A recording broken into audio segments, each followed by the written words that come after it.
hit record so anybody who wants to go back. And now I'll share my screen.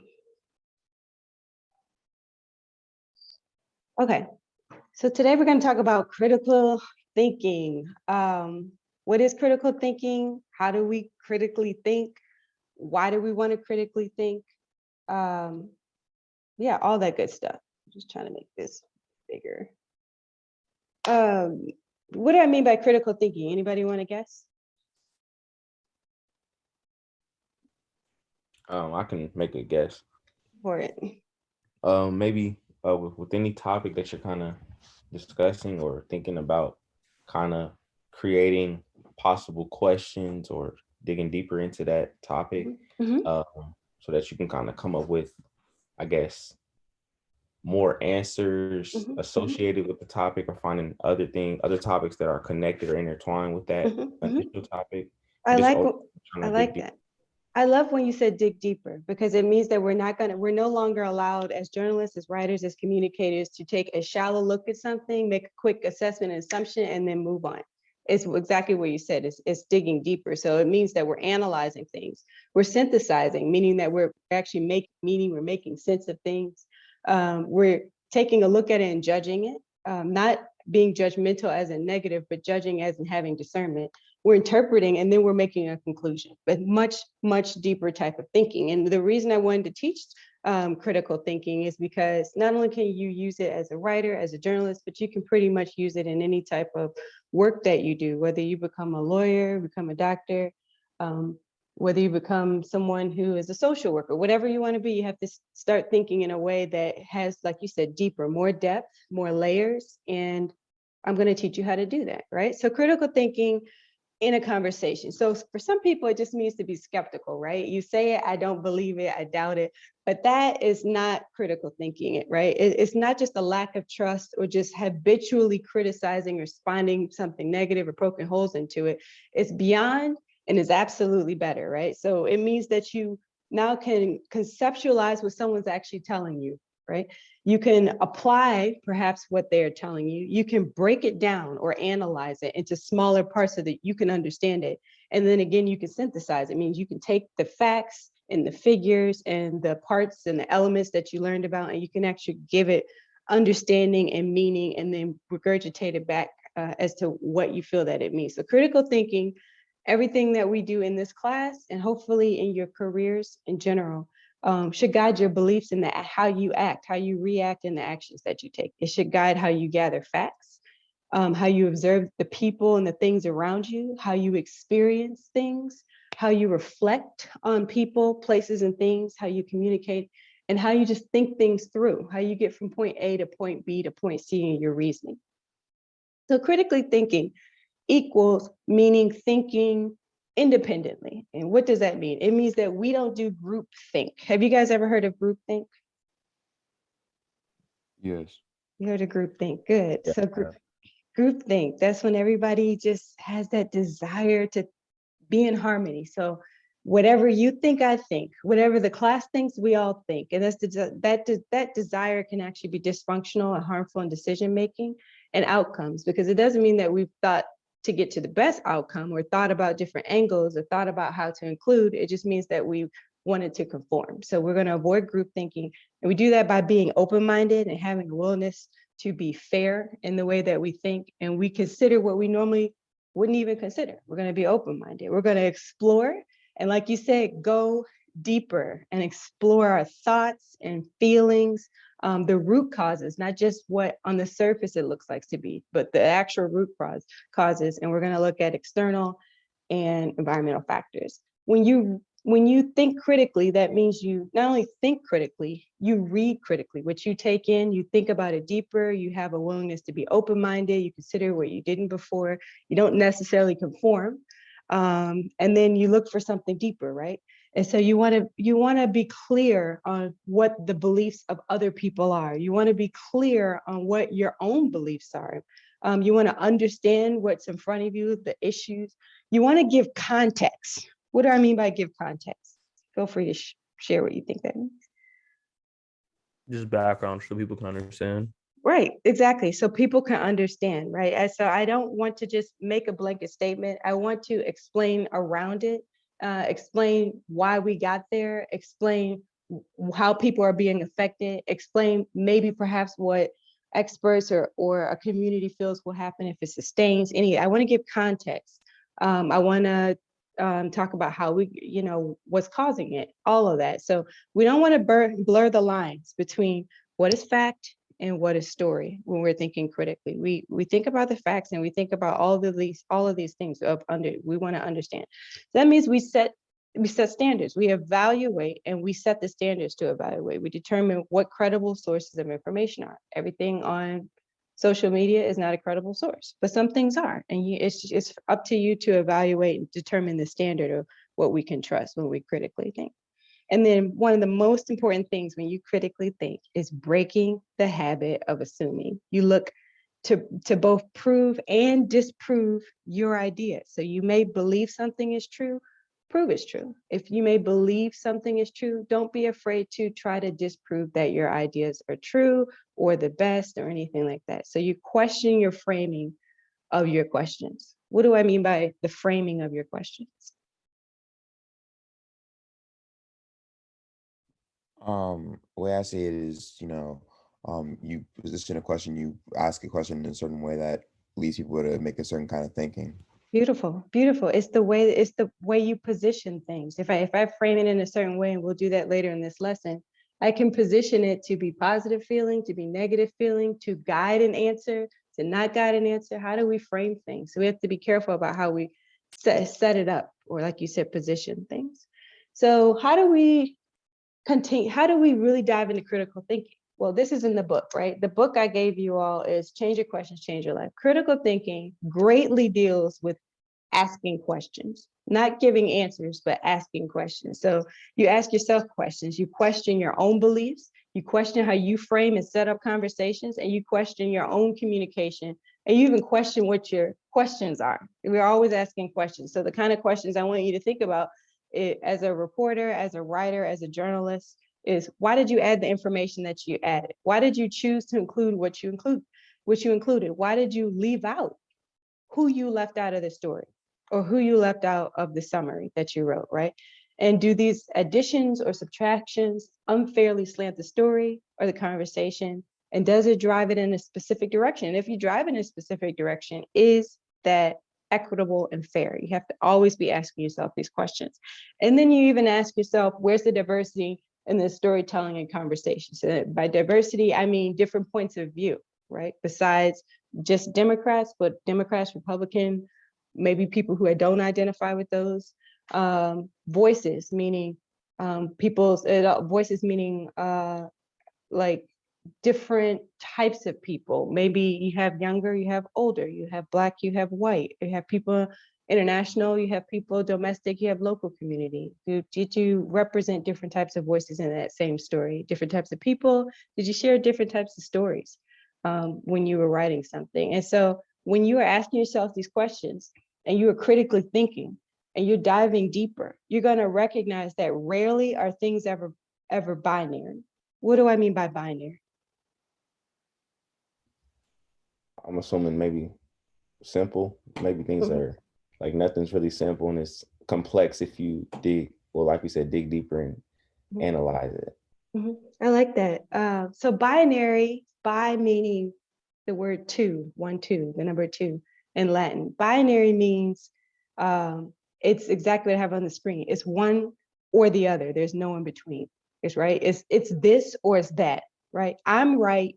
You're wrong. Look, this is black and white. There's no gray area. But in reality, rarely is there not a gray area.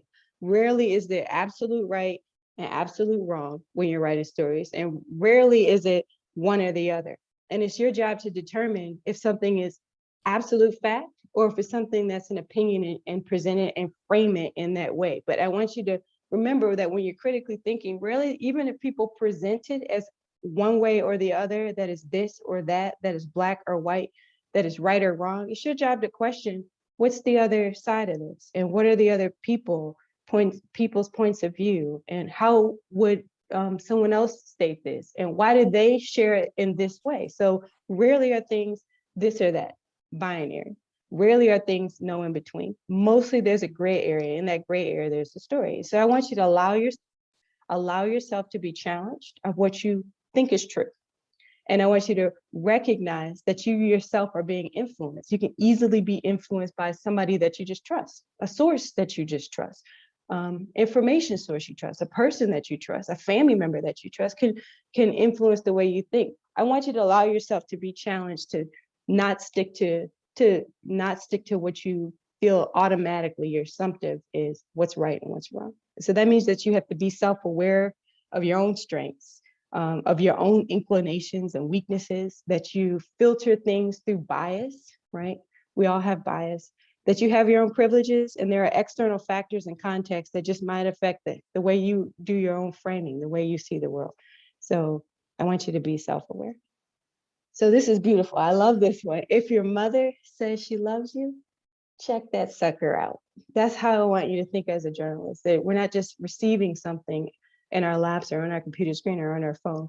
No matter what, we're checking it out. We're considering other points of view. So even if your mom says she loves you, check it out. And that means that we're going to start rethinking how we think. I want you to deconstruct, unlearn how you normally think.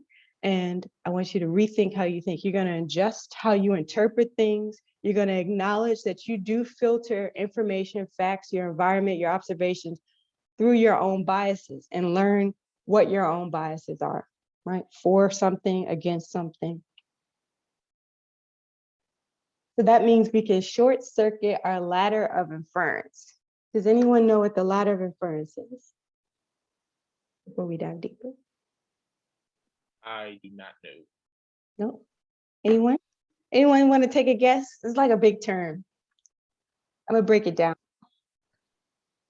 If I had to guess, I would assume it's like a process of like, of thinking of way to make guesses about certain topics. Beautiful. Right. It is your process of thinking, right? So I want to teach you to short circuit. So here's where it comes from. So here's what the ladder of inference is. So a Harvard professor named Chris Agiris, right? This is the video that I asked you to watch. So if you watch the video, they will explain this in detail. And give you an example. But so a Harvard professor named Chris Agiris, he developed the ladder of inference, and the whole reason he developed this thing is to explain why people look at the same set of information, the same person, the same circumstance, the same set of evidence, and still draw different conclusions, right? So all of us saw the video with George Floyd, with the police officer with the knee on his neck. Some people saw a criminal, and some people saw someone that should have yielded to police authority, and other people saw a murder, right? So let's not look at what actually happened and what was decided by a jury. Right after, a lot of people saw different things. It was the same video. It was the same man that had a knee on his neck by a white police officer, yet some people saw one thing and other people saw another. That's the ladder of inference that we're talking about. This Harvard professor wanted to explain, why is that? Why do we look at the same George Floyd video and people see different things? Well, number one, the way we process. We process thousands of times a day, our engagements, our environment, our interactions, and it's almost instinctive, right? And when we process and we observe something and we just make a conclusion, we make the assumption about the world around us. That's what to infer means, too, the ladder of inference. To infer means we make assumptions and we make conclusions. And on that ladder that we do it happens very, very quickly. So here's the thing. We actually have the ability to stop quickly and instinctively making assumptions. We can control how fast or how we infer or how we make assumptions, right? We can make that process less automated, and we can control our thinking. We can control our assumptions. You have control over how you frame things because you have the unique function of free will. You have the ability to do this, and you are able to be proactive in how you think, and you are able to short circuit your ladder. So what does that ladder look like? If you look at the bottom of your screen, and hopefully you can see it, you see this where you observe something. Maybe you step outside and it's a sunny day and the birds are chirping and the wind is ruffling the leaves, and you just observe what's around you. And through your biases, what you already believe, your disposition, you might filter out certain things. You might not notice the wind and the leaves. You may notice your neighbor across the street out of everything that you observe. And you may make an interpretation and an assumption about your neighbor across the street. And then through that assumption, you'll develop a belief that neighbor across the street is not the kindest neighbor. And then because you believe he's not the kindest neighbor, you believe that maybe he's the one who moved your trash can. You didn't ask him to move your trash can. So then you take action and you talk to your neighbor about it, right? And so you just went up that ladder of inference. And I'm asking you essentially simply to not make the assumption, but you can actually stop even at the filter part. What do I filter in? What's making me believe what I believe without even much evidence? So we're going to rethink how we think. So in your book, I love this quote, we're going to focus on learning rather than being judgmental. When you learn, that means you assess, you synthesize, meaning that you break it apart, you understand the detail, you learn about it, and then you get to draw a conclusion, not just make assumptions. So that means we have to change our questions, how we question people, what questions we have about ourselves, what questions we have about our environment, because questions means power, whether you realize it or not. Questions means a whole lot of power. And I think any good journalist recognizes that your questions direct your thinking, it directs the thinking of your actions, and therefore it directs your results. And it does with other people too. You ask a question in certain framing, it's going to direct their response and their reaction and therefore results. So that means paying attention to how you question, how you frame things, what questions you're asking, that's where the power is. And I want you to learn to ask and not assume. Notice that I keep saying that we don't assume anymore. We're asking the questions. We're listening without being judgmental. We're listening with listening ears. And what I mean between judgment and judgmental meaning being critical and negative and fault finding, but having good judgment means a discernment, that I can tell the difference, that I can discern and recognize when things are or aren't there and why.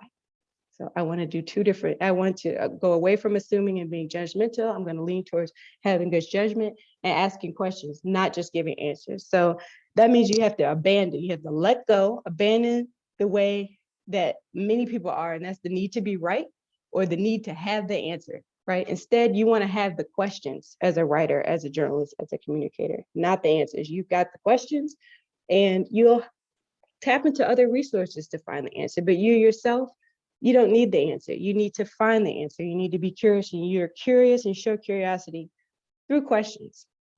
I also want you to think mindfully, meaning that you're not going to, you're going to be thoughtful and purposeful, intentional about what you think and how you think and what you ask and the intention of your questions, because that matters, right? You're not just going to react. You're not just going to assume. And so our questions means that we're going to open up our minds, our hearts, and our eyes to different things. And questions, this is what I love when somebody has, when I ask, you have any questions, and people have genuine, authentic questions, because that means they're curious. They're just curious about perhaps what's in front of them, what's being presented to them. They're not just taking it in and just knowledge transfer without any curiosity, but they want to explore, and questions help people get to know others. So think about how powerful that is. So with a question, you can explore and find out. With a question, it helps you satisfy your curiosity. And with a question, you get to know other people or know other communities or understand things that you just didn't before. And that's empowering. And so that means we got to think about how our questions shift from fixed opinions and easy answers to instead thoughtful questions and displaying curiosity. All of that, when you ask questions, it leads to collaboration, exploration, beautiful discovery. You know what you didn't know before, and then innovation, doing something you didn't do before, even better. So what comes first? We can get the best answers without the best questions? I don't think so. The answer is no. It means that you got good questions, you get good answers. You have slanted, negative, not good questions. That's the type of information that you're going to get back. So I want to really underscore how important questions are. And as Albert Einstein said, you question everything, absolutely everything. Like we said, if your mother says, I love you, check it out. Any questions?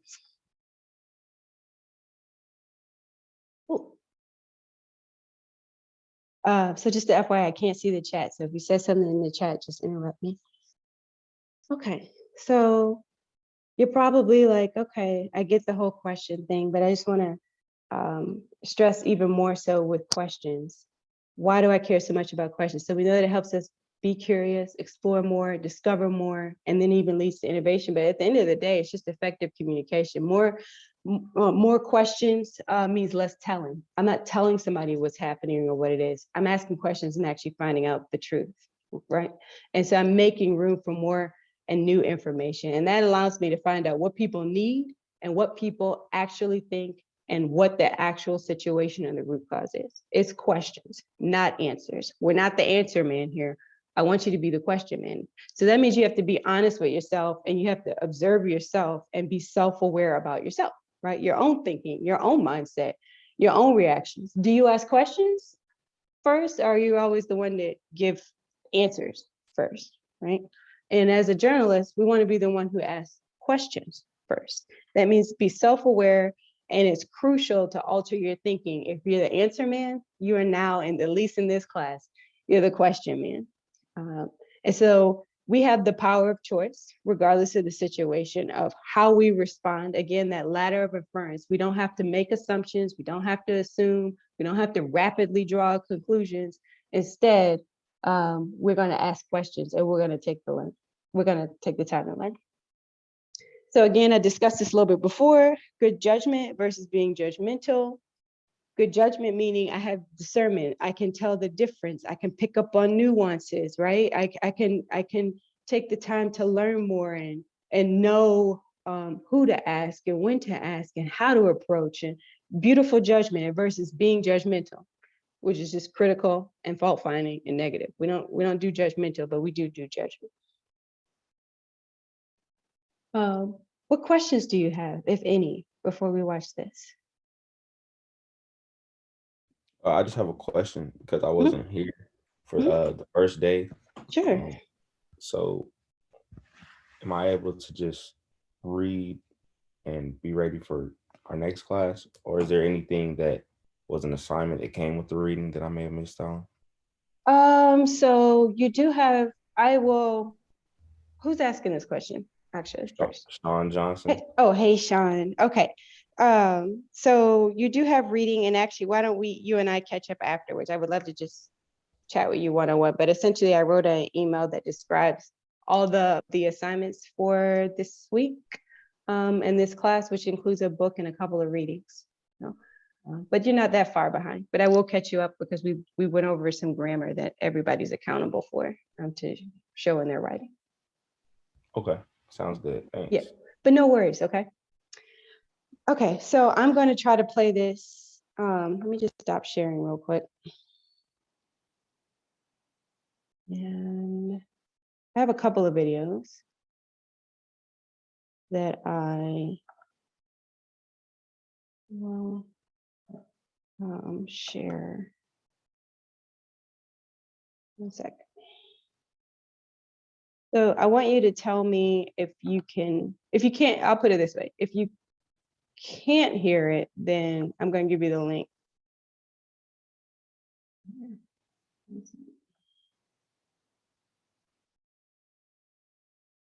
So if you can't hear it, I'll play it.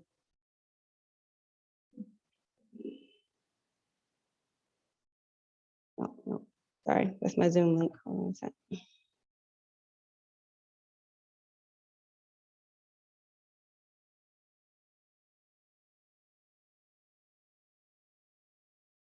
There we go.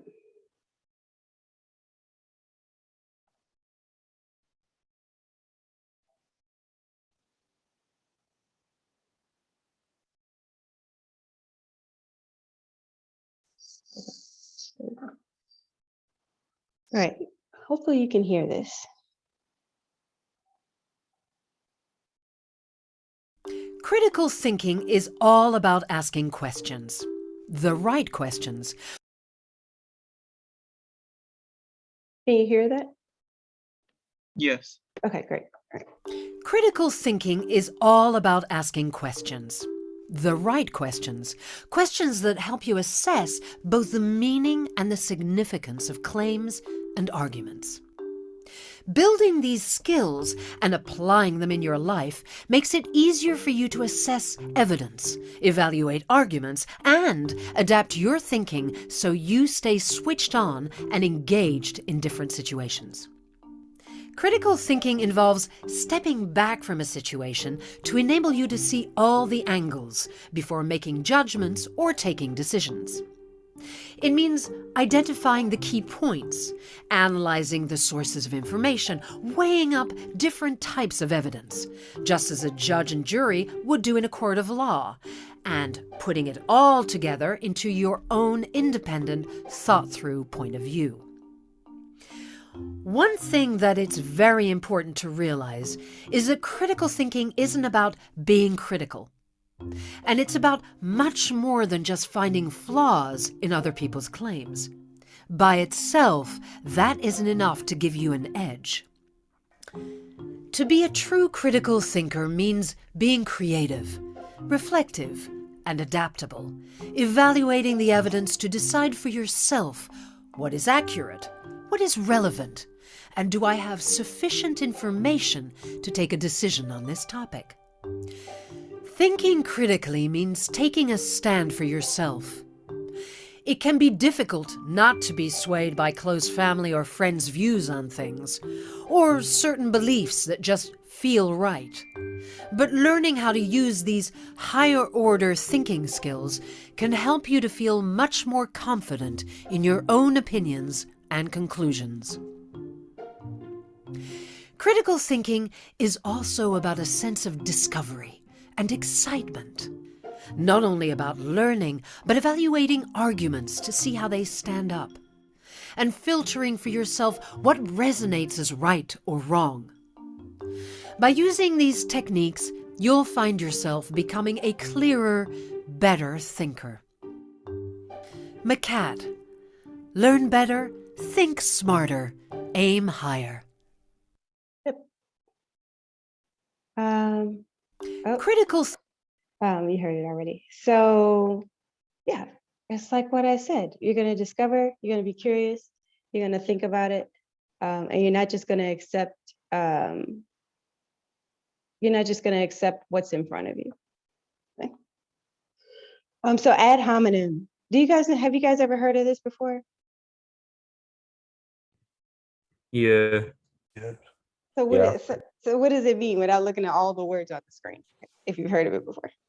I thought it was personal attacks. Right, there you go. It's exactly. So ad hominem is essentially, it's just when you're in an argument or you're having a reaction, instead of attacking or dismantling or questioning the thing at hand, you just attack the person. And so I put this in here because I don't want any of us to ever participate in that. And you see a lot of that actually on TV news where people get into personal attacks. We can just stick to the facts, and we can make an argument that's directed at whatever position the person is taking versus the actual person, right?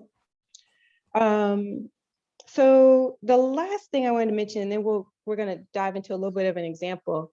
So I'm not sure if anybody's ever heard of Daniel Kahneman. I believe he's can't remember which. But he was a Nobel laureate. So this is a psychologist, and he was well known for modern behavioral economics. So the way that we think and feel when we deal with like money and things like that.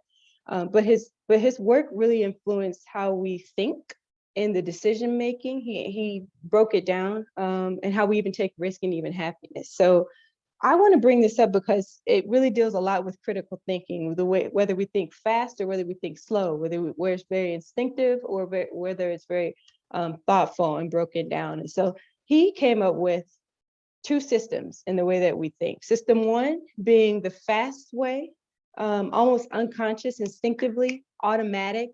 It deals a lot with everyday decisions. And then it's also error prone when you think this way, when it's just quick, it's assumptive, it's automatic, you're almost unconscious of it, instinctive, does a little bit every day, versus system two thinking, which is what I'm asking you to start doing, to slow it down, to be aware of what you're thinking about and why you think that way and how you're thinking, how you frame certain things, what your questions are, that you make an effort to think a certain way. and which is going to be critical thinking, deeper thinking, thoughtful thinking, curious thinking. And that's going to lead to you to be able to think through complex decisions. And it's also a lot more reliable thinking than just automatically believing something because of your bias or the way you filter, or that's just the way I was raised, or whatever the reason is. We're going to be a little bit more thoughtful and deep, slower, and conscious and effortful in the way we think. So if you haven't heard of him, take a look.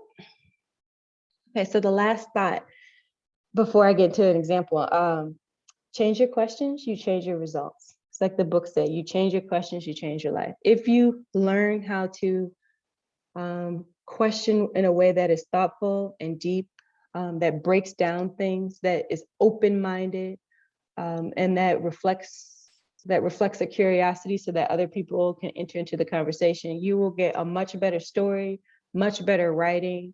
Even your own self-reflection, like if you're writing a column or anything, will be that much better if you just simply change your question. So that's my case for that. All right. So who wants to be the brave soul to first answer this question? I'm gonna ask. So here's my question to you all, right? Why did you take this class? To get an easy A or to avoid attending early morning classes? Who wants to work with me on this question? I got you. Okay. What's your name? Wait. Caleb. Caleb. Okay. So why did you take this class? To get an easy A or to avoid attending early morning class? I feel like it's the obvious answer, and it's to avoid attending early morning classes. Okay, I don't blame you. I made that mistake, by the way, when I was a freshman. Never again. I mean, I had 8 a.m. classes. I don't know why I did that. Just FYI. So you tell me the framing of this question. Tell me what's wrong with the framing of my question on the screen. Either way, it has like a bad connotation for the person answering it. So no matter Beautiful. what, look bad. Mm-hmm. Beautiful. No, it has a bad it's negative right off the bat. I'm assuming the worst about whoever I'm asking this question of. I'm assuming that the students, they just either they want an easy A, or perhaps I'm implying that there's a laziness there if they don't want to get up early in the morning. It's a negative connotation. What else do you see? I think also, I mean, adding on to the whole, it's only 2 negative options. I mean, it's kind of, it's overlooking possibilities, it's kind of like, I guess, an example, like before, it's like binary, it's like either this or that, but there could be like, there's countless reasons why somebody could be taking the class. Oh, all right, you have no idea how happy you just made me. It's binary, right? It's either this or that. It's black and white. It's you are right or you are wrong. Exactly. I would never ask one of you guys this question in real life. In real life, I would just ask you, so why'd you decide to take this class? I'd be open-minded and I would see what your response is.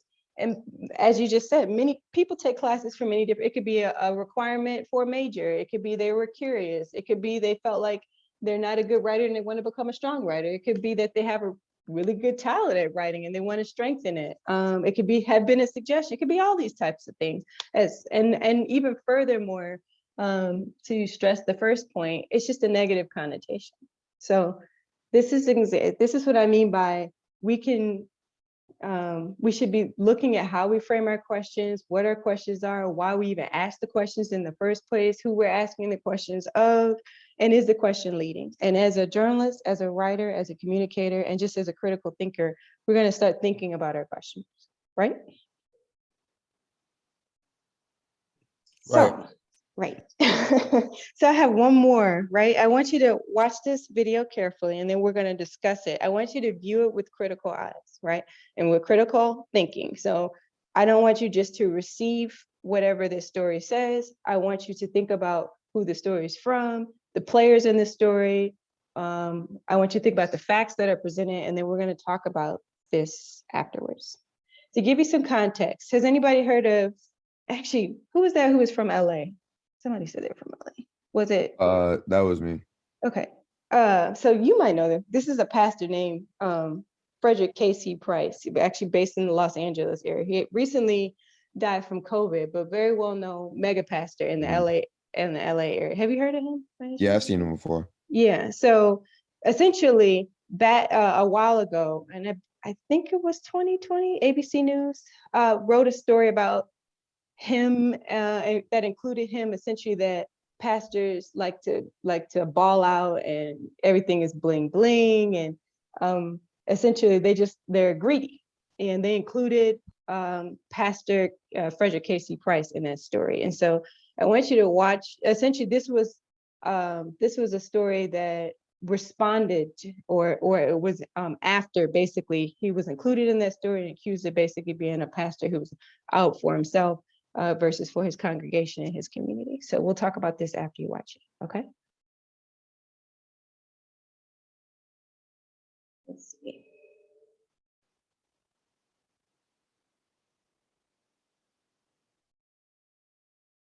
The last thing that Dr. Frederick Price and his congregation expected was a false and misleading ABC News story about their ministry. But that's just what they got on March 23, 2007, when ABC's 2020 aired a story on what it called secretive Christian ministry spending. But how much of what you give do they keep? Dr. Price, the Crenshaw Christian Center, and ever-increasing faith ministries were only a small part of the story. But that small part was a complete falsehood that shocked and outraged the congregation. Angela Evans is president of Crenshaw Christian Center and Dr. Price's daughter. I could have never imagined that they would do something like what they did. I mean, it's really, it's unbelievable. It's really like, pinching me in my sleeve, am I going to wake up? Is this a nightmare? Because really it's really devastating. Over a period of 3 decades, Dr. Price had built the church from nothing to a congregation of 22,000 members. The nationally syndicated ever-increasing faith television program, which has aired for 29 years, and compassionate missions to several of Africa's poorest communities. The crown jewel of his ministry is the 32-acre Crenshaw Christian Center and the massive Faith Dome, where 5,000 parishioners gather for Sunday service. God sent me to the people that need it. You don't need to go to tell well people that they're well. You need to go to tell sick people they can get well. Well people are already well. So our people, as African Americans, traditionally in this country, have been put down economically. And it's not just a message for them, it's a message for everybody. It raises everybody's sights to a higher level. The 2020 story questioned whether the leaders of some large Christian ministries secretly misspent their parishioners' donations on themselves. Dr. Price and his staff were shocked. They openly shared the church's annual budget with the congregation. They were offended not only by the allegations of greed, but by the implication that material wealth is vulgar. This was the complete opposite of the message of hope and prosperity that Dr. Price had brought to his largely African-American congregation, where so many had experienced oppression and discrimination in their lives. It's not in theology, it's not in denominationalism, but it is in the Bible. I mean, I can go to the scriptures and quote scripture after scripture after scripture that shows us it is God's will for us to materially prosper. In my own ministry and in others that teach along these lines, we've been telling people we're always going to have opponents because Satan is going to fight us tooth and nail so we can keep everybody poor. But the worst shock of all was the dishonesty of the broadcast. Here's what 2020 correspondent John Stossel reported. When I get to this church, I know that my money is being put to good, excellent use, without one question. And yet her pastor, Fred Price, boasts that I live in a 25-room mansion. I have my own $6 million yacht. I have my own private jet, and I have my own helicopter, and I have 7 luxury automobiles. So I never... At least he tells people about it, but many preachers don't advertise how well they live. In fact, Dr. Price does not own those things, and he didn't say that he owned them. His words were part of a sermon about how a person can have many material things and yet live a spiritually bankrupt life. Here's what he really told his congregation. Well, I was pointing out that there is such a thing as bad success. And I was telling you about what bad success was. I said bad success is I got $25 million in my financial statement, free and clear. I have no debt. I live in a 25-room mansion. I have my own $6 million yacht. I have my own private jet, and I have my own helicopter. And I have 7 luxury automobiles, so I never get bored having to drive the same car more than once in a given week. Rolls-Royce, Bentley, BMW, Maserati, whatever turns you on. However, with all of that, which normally all of the financial reviews would call me successful, But while all that's going on, my wife's making out with the gardener. And the cat raped the canary this morning. All of my children are on drugs, and I really don't know who my friends are, because I don't know if they like me or like what I can do for them because of my money.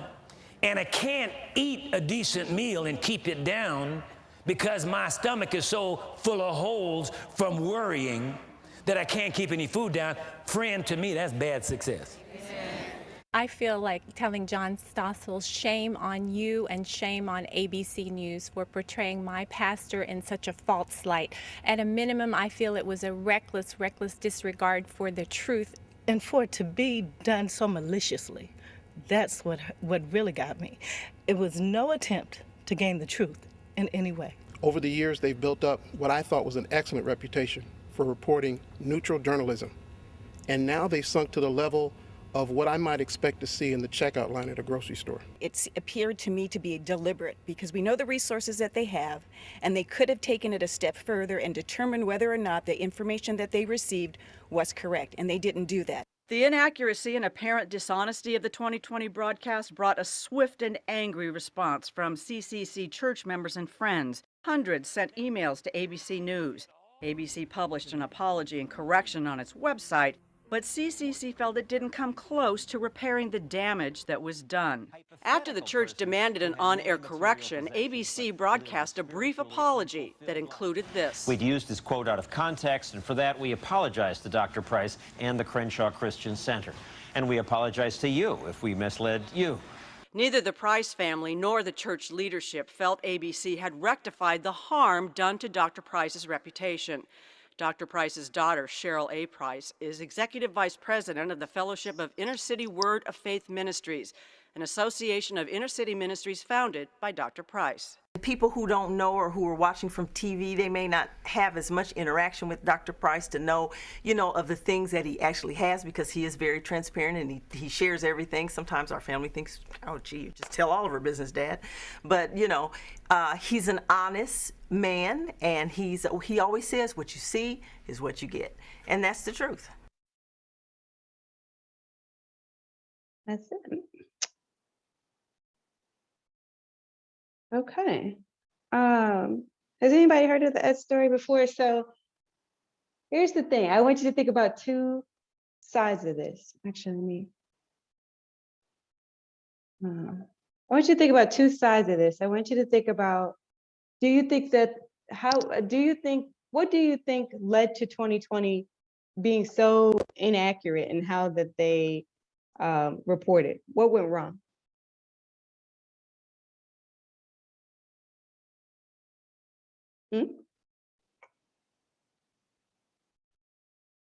What went wrong? I think they were probably asking a lot of questions, but maybe from the wrong people, or just hearing quotes from unreliable sources, maybe. Okay, unreliable sources. Why do you think that who is it? It was John Stossel of ABC News 2020 reported essentially that he has a big $25 million house, and he picks a different car on different days. Why do you think that he felt comfortable, or even the producers felt comfortable, or the writers around him felt comfortable to report that out when they're saying it's not true? What do you think? How do you think they got there? I think it's from being too desperate to get reads and clicks and views, not, prioritizing that instead of accuracy.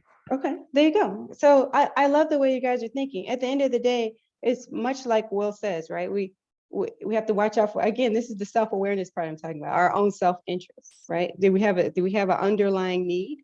Did John Stossel already have a bias about pastors? These are questions I would be asking. And if he did have that bias, how can he step away from that bias, and particularly mega pastors, before writing the story, right? And then think about it. It got through John Stossel, the reporter, and also got through who approved it, and the producers, and somebody aired it. It went through a whole lot of layers of people not critically thinking for them to air something incorrectly. On the flip side of that, is there any thoughts about the actual video itself that you saw that you would question? Not just the reporting of the ABC News people.